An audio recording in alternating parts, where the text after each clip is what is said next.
我是来救你们的。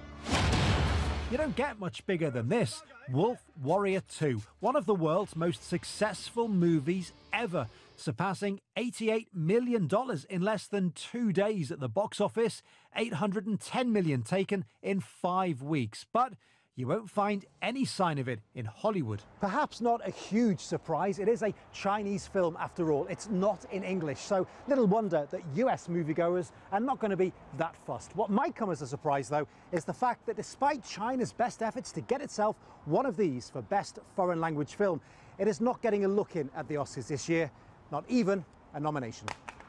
Historically, when you look at the Oscars generally, the most commercial movies are not always the winners. Or even the nominees, at least in this instance. Here are the countries with entries in the Best Foreign Language Movie category. No sign of China, even though it pushed for Wolf Warrior 2 to be considered. The Oscars, the Academy is looking at films that are a little bit smaller, a little bit more artful, and not necessarily the most commercially successful. In fact, China has tried 31 times since 1979, and yet it has only got through to nominations twice. This was China's first nomination 28 years ago. Hero, its second in 2002. Neither movie won, and there have been 0 nominations since then. Chinese films in general don't seem to have done particularly well in the foreign language category over the years.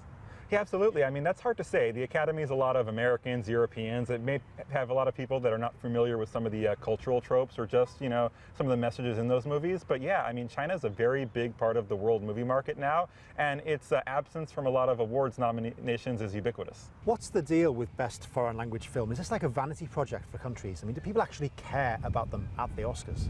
Well, I think there is an issue that the Academy Awards are for the industry, and a lot of the people who tune in at home don't care about a lot of the smaller categories.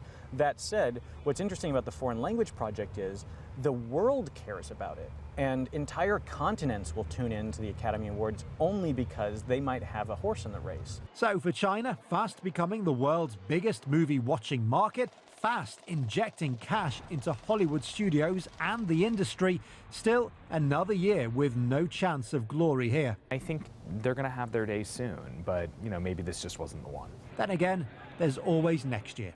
Lavelle, CGTN, Los Angeles.